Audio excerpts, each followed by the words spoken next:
အားလုံးပဲဘောလုံးမသနာရှင်ကြီးကမ္ဘာမှာပေါင်းအားလုံးပဲမင်္ဂလာပါခင်ဗျာကျွန်တော်တို့ Brentford နဲ့ Manchester United တို့ရဲ့မှာပွဲပြီးသုံးသက်ချက်အတူချုံလေးပြုလုပ်ပေးသွားပါဦးမယ်ဗျာနော်အဲ့တော့ညီကိုတို့အနေနဲ့ကျွန်တော်ရဲ့မှာ Spotlight 2 page ကို like and follow မလို့အပြင်ညီကိုများကျွန်တော်ရဲ့မှာ page ကို like and follow လေးနဲ့ပြုလုပ်ပေးသွားပြီးတော့ကျွန်တော်ရဲ့မှာ Spotlight 2 YouTube channel လေးကိုလည်းပဲညီကိုအနေနဲ့ YouTube ရဲ့မှာ search bar နေတစ်ဆင့် Spotlight 2ဆိုပြီးရိုက်ရှာပြီးတော့ကျွန်တော်ရဲ့မှာ YouTube channel လေးကိုလည်းပဲ subscribe များပြုလုပ်ပေးသွားကြပါဦးဗျာနော်အဲ့တော့ Brentford နဲ့ကျွန်တော်တို့ Manchester United တွေမှာပွဲပြီးသုံးသက်ချက်ပြုလုပ်ပေးရမယ်ဆိုလို့ရှိရင်တော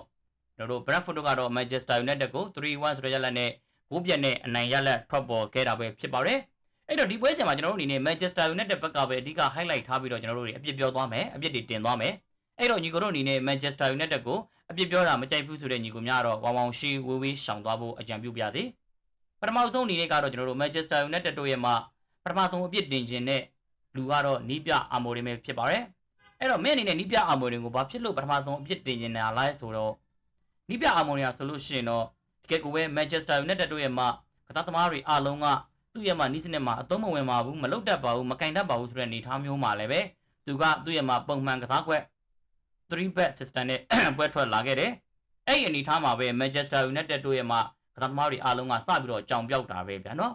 ်ပထမပိုင်း45မိနစ်မှာပဲနီးပြအာမိုရင်ကတော့နောက်တန်း3ယောက်ကိုထားပြီးတော့တိုက်စစ်ဆင်စီခဲ့တယ်အဲ့တိုက်စစ်ဆင်တာကထားအောင်ဗျာနောက်တန်း3ယောက်မှာကစန်နာဘက်ကိုအတိအကျမခွန်ရဆိုမခွန်ရလူရှော့ဆိုလူရှော့နောက်မှာစောင့်မနေခဲ့ပဲနဲ့တသင်းလုံးတက်กว่าဆိုတဲ့အနေအထားမျိုးနဲ့ Manchester United ကပွဲစခရမှုတ်တာနဲ့တသင်းလုံး17ယောက်လုံး10ယောက်လုံးပေါ့လေနော်10ယောက်လုံးစစ်တက်သွားတယ်အဲ့ဒီအနေအထားမှာပဲကျွန်တော်တို့ Brentford တို့ကပြန်လဲပြီးတော့တံပြန်တိုက်စစ်ဆင်လာခဲ့တယ်မခွန်ရလဲနောက်ဆိုပုလို့ပလက်ကြီးလူရှော့လဲလုံးဝမလိုက်နိုင်ဘူးအဲ့တော့တသင်းလုံးတက်ဆိုတဲ့အနေအထားမျိုးကဟုတ်တယ်ထားအောင်ကျွန်တော်တို့တိုက်စစ်မှာကကြည့်လို့ရှုလို့ကောင်းမဲ့အနေအထားမျိုးတသင်းလုံးတက်သွားရင်တော့တစ်ဖက်အသင်းကိုဖိအားပေးဖို့ကျွန်တော်တို့တွေကြည့်ကောင်းမှာဟုတ်တယ်မှန်တယ်ဒါပေမဲ့နောက်ပြန်ဆင်းရင်ကိုကလင်းလင်းမြန်မြန်နဲ့ဆင်းနိုင်မဲ့ကစားသမားမျိုးမရှိဘဲနဲ့တသင်းလုံးတက်ဆိုတဲ့အနေအထားမျိုးခွင့်ပြုပေးလိုက်တော့အဲ့မှာကြောင်ပြောက်ပြီးတော့ကျွန်တော်တို့ Brentford တို့ပြန်လဲတိုက်စစ်ဆင်လာခဲ့တဲ့ကျွန်တော်တို့တီယာဂိုးရဲ့မှာဂိုးကို Manchester United တို့လုံးဝပြန်လိုက်နိုင်ခဲ့ခြင်းမရှိဘဲနဲ့ပထမဦးဆောင်ဂိုးကိုတီယာဂိုးခွင့်ပြုပေးလိုက်ရတယ်10မိနစ်မှာပဲကျွန်တော်တို့ခွင့်ပြုပေးလိုက်ရတယ်ဗျာလုံးဝရှက်စရာကောင်းတယ်Manchester United တို့ပွဲစား10မိနစ်ကလေးက Brentford ကိုဂိုးပေးလိုက်ရတယ်ဆိုတော့တော်တော်လေးကိုရုပ်ပြက်ဆင်းပြက်ဖြစ်တယ်လို့ထင်တယ်။အဲ့ဒီအတိုင်းပဲကျွန်တော်တို့ဒုတိယဂိုးမိနစ်ကျွန်တော်တို့ဘယ်နှမိနစ်ရောက်မလဲမိနစ်20ပေါ့လေနော်ပွဲကစားချိန်မိနစ်20ရောက်မှလည်းပဲထိုနီ၎င်းပဲတသင်းလုံးရှစ်တက်နေခဲ့တာပဲအဲ့တော့တသင်းလုံးရှစ်တက်နေခဲ့ပြီးတော့ Brentford ရဲ့မှာဘယ်ဖက်ချမ်းကပြန်လဲပြီးတော့တံပြန်တိုက်စစ်ဆင်လာခဲ့တဲ့အချိန်မှာပဲဘယ်သူမှမလိုက်နိုင်မဲနဲ့ဒုတိယဂိုးကိုလည်းပဲတီယာဂိုကိုပဲခွင့်ပြုပေးလိုက်ရပြီးတော့2-0ဆိုတဲ့လည်းနဲ့ Manchester United တို့မိနစ်20မှာဦးဆောင်ဂိုးတွေခွင့်ပြုပေးလိုက်ရတယ်အဲ့တော့ Manchester United တို့ကြောင်ကပျောက်နေခဲ့ပြီးတကိုးပေးလိုက်ရကြတဲ့က Man U ကသိတဲ့အတိုင်းပဲဆက်ပြတဲ့လင်းပြောက်ဖြစ်နေခဲ့တဲ့ Manchester United တို့ပွဲကစားချိန်26မိနစ်ရောက်မှာကတော့ကန်ကောင်းထောက်မှစွာနဲ့ကျွန်တော်တို့ဒိုကူရဲ့မှာဖြစ်တင်ပေါ်ပေးပုံမှုကနေတစ်ဆင့် Benjamin Sesko အနေနဲ့ခေါင်းတိုက်ခွင့်တစ်ချိန်ရတယ်ပြီးတော့ပြန်လဲပြီးထွက်လာတဲ့လုံးကိုနောက်တစ်ချိန်ပြန်ကန်နဲ့ပြန်ထွက်လာတယ်နောက်တစ်ချိန်ကန်နဲ့ကျွန်တော်တို့3ဆင့်ကန်မှ Benjamin Sesko အနေနဲ့တကိုးရခဲ့တယ်ထားပါကျွန်တော်တို့ Benjamin Sesko ဦးဆောင်ကိုထပ်ပြီးတော့ချေပါကိုတကူထပ်ပြီးတော့သွင်းယူပေးနိုင်ခဲ့တယ်26မိနစ်မှာပဲသွင်းယူပေးနိုင်ခဲ့တယ်ဆိုတော့ကျွန်တော်တို့တွေအများကြီးမျှော်လင့်လို့ရသေးတယ်ဆိုတဲ့အနေအထားမျိုးနဲ့ကျွန်တော်တို့တွေပထမပိုင်းမှာကတော့ရင်ခုန်စိတ်လှုပ်ရှားစွာနဲ့စောင့်ကြည့်နေခဲ့ရတယ်အဲ့တော့ပထမပိုင်း45မိနစ်မှာကတော့တစ်ဖက်ကိုကျွန်တော်တို့2-1ဆိုတဲ့ရလဒ်နဲ့ Brentford တို့ကဦးဆောင်ကိုသွင်းထားခဲ့တယ်ဒါပေမဲ့ပထမပိုင်းအနေအထားအထိကတော့သူတပြန်ကိုတပြန်နဲ့တိုက်စစ်ဆင်နေခဲ့ပြီးတော့ကျွန်တော်တို့ဘောလုံးပိုင်ဆိုင်မှုရတော့ Brentford တို့က51ရာခိုင်နှုန်း Manchester United တို့ကကျွန်တော်တို့49ရာခိုင်နှုန်းနဲ့တကယ်ကိုကြည့်လို့ရှုလို့ကောင်းနေခဲ့တဲ့ပွဲစဉ်က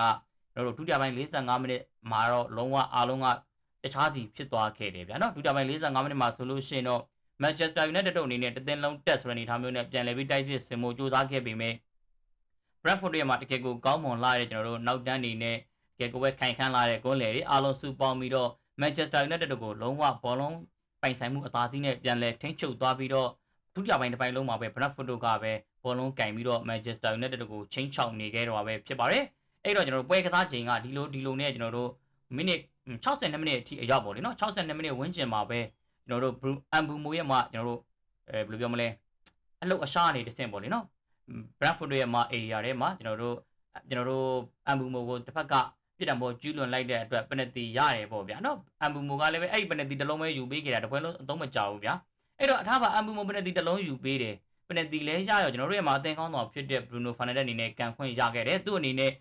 ပနတီကိုကန်မဲဆိုကြတဲ့ကကျွန်တော်တို့ယုံကြည်မှုကပျောက်ဆုံးပြီးတော့တက ကေကိုပဲအဆုံးသက်ကလွဲချော်ခဲ့တာပဲဖြစ်ပါတယ်ဘရူနိုဖာနန်ဒက်ပနတီကန်ခံဒီကလေးက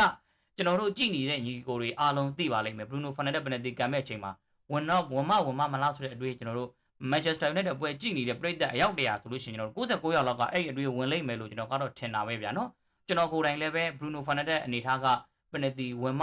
မလားဆိုတဲ့စိတ်ကြီးတွေးနေခဲ့ပြီးတော့တကယ်လည်းပဲကျွန်တော်တို့ဘရူနိုဖာနန်ဒက်အနေနဲ့ပနတီကိုဝင်အောင်ကန်သွားနိုင်ခဲ့ခြင်းမရှိဘူးဗျာနော်အဲ့တော့ကျွန်တော်တို့ဘယ်လိုပြောမလဲမန်ချက်စတာယူနိုက်တက်တို့ဒုတိယပိုင်းမှာလည်းလုံးဝစုပ်ပြတ်တက်နေခဲ့တာပဲဖြစ်ပါတယ်အဲ့လိုပဲကျွန်တော်တို့ပွဲကစားချိန်မိနစ်90ပြည့်လို့နာကျင်ချိန်ဖို့ထပ်ပြီးတော့နောက်ထပ်10မိနစ်ပေးတဲ့အချိန်မှာပဲနာကျင်ချိန်ဖို့ကျွန်တော်တို့9မိနစ်ကျွန်တော်တို့65မိနစ်အရောက်မှာပေါ့လေနော် Brentford ကနောက်ထပ်တစ်ချိန်ပြန်လည်ပြီးတော့တံပြန်တိုက်စစ်နဲ့ Manchester United တို့တသင်းလုံးရှေ့တက်နေခဲ့တာကိုအခွင့်ကောင်းယူပြီးတော့နောက်ထပ်တစ်ခုသွင်းယူသွားခဲ့တာပဲဖြစ်ပါတယ်အဲ့တော့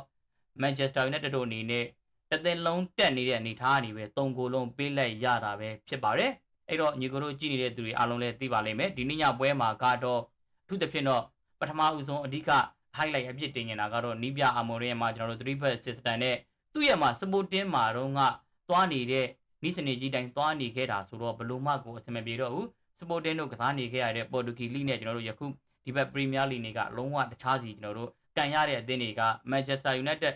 ကပဲမကောင်းတာမဟုတ်ဘူးเนาะ Manchester United အသင်းလည်းကောင်းနေခဲ့တာမဟုတ်ဘူး Premier League မှာကတန်းတဲ့အသင်းတွေကတောင်မှအဲ့ Sporting ကကောင်းနေထက်ပို့ပြီးတော့ဒီဘက်မှာကခြေစွာနေခဲ့တာเนาะအဲ့တော့နီးပြအာမိုရီရဲ့မှာနီးစနစ်ကတော့ဒီနေ့ညမှာလည်းဘလို့မှအလုံးမဖြစ်ဖဲနဲ့သူ့ရဲ့မှာကျွန်တော်တို့3 back system တွေကနေတဆင်းပဲသူ့ရဲ့မှာအဲ့3 back ကနေပဲအာနက်ချက်ကနေပဲတစ်ဖက်ကျွန်တော်တို့ Brentford က3ဂိုးလုံးကိုရယူသွားခဲ့တာပဲဖြစ်ပါတယ်ဒုတိယအပြစ်တင်နေတာကတော့ Manchester United တွေမှာအသင်းကောင်းဆောင်ပေါ့လေနော် Bruno Fernandes ပေါ့တသင်းလုံးကကျွန်တော်တို့တွေအားကိုးရဘသူအားကိုးရမလဲမသိဖြစ်နေတဲ့အချိန်မှာနီးပြအာမိုရင်ကိုအားကိုးလို့မရဘူးဆိုတဲ့အနေအထားမျိုးမှာ Bruno Fernandes ကိုပြိတ္တတော်တော်များများကBruno Fernandes ကြီးကနေအများကြီးမျှော်လင့်ထားတယ်။ဒါပေမဲ့ကျွန်တော်တို့ပနတီတောင်ဝင်အောင်ကံမသွားတဲ့ Bruno Fernandes ကိုကျွန်တော်တို့ဘာတွေများထပ်ပြီးတော့မျှော်လင့်ကြအောင်ပါလဲ။ထားပါ Bruno Fernandes မျှော်လင့်လို့မရတော့ဘူး။အမ်ဘူမိုနောက်ထပ်ပိုးဆိုးကျွန်တော်တို့တွေကတိုက်စစ်ကစားသမားတစ်ဖြစ်တဲ့မက်သီရဲ့ကွန်ညာနဲ့အမ်ဘူမိုကိုကျွန်တော်တို့အများကြီးမျှော်လင့်ထားတယ်။ဒါပေမဲ့လည်းကျွန်တော်တို့အမ်ဘူမိုအနေနဲ့ဒီနေ့ညမှာကအသင်းဟောင်းမို့လို့မစော့ကျင်တာလားဘာလားတော့မသိဘူးဘလို့မှကိုကျွန်တော်တို့တွေအစင်မပြေတဲ့ခြေစွမ်းကိုကျွန်တော်တို့တွေမြင်တွေ့ခဲ့ရတယ်။ပြီးရင်တော့ Manchester United တွေမှာတိုက်စမှုတစ်ဖြစ်တဲ့မက်သီရဲ့ကွန်ညာတကူကောင်းဆန်စွာနဲ့ကျွန်တော်တို့တွေအမှန်တကယ်ဖူးပေးရမယ့်အလုံးတွေကိုမထိုးပေးဘဲနဲ့ကိုယ်အဖြစ်ပြောင်းလဲနိုင်ကြခြင်းမရှိဘဲနဲ့ဒီနေ့ညမှာကတော့ Manchester United တို့အနေနဲ့ Brentford ကို 3-1 ဆိုတဲ့ရလဒ်နဲ့အဆက်တကွဲအကျိုးနဲ့ရှုံးနေခဲ့တာပဲဖြစ်ပါတယ်ဗျာနော်အဲ့တော့ညီကိုတို့ရဲ့မှာအမြင်ရကောဒီနေ့ညကျွန်တော်တို့ Brentford ကိုဂိုးပြက်ရှုံးနေခဲ့ရတဲ့ပွဲစဉ်မှာဘယ်ကစားကွက်တွေကပဲအသုံးမကျတာလားဒါမှမဟုတ်ကစားသမားတွေကပဲအသုံးမကျတာလားညီကိုတို့ကဘယ်လိုမြင်မိလဲဗျာနော်ညီကိုတို့ရဲ့မှာအမြင်များကိုလည်းပဲမှတ်ချက်မှာရေးပေးခဲ့ကြပါအောင်ဗျာနော်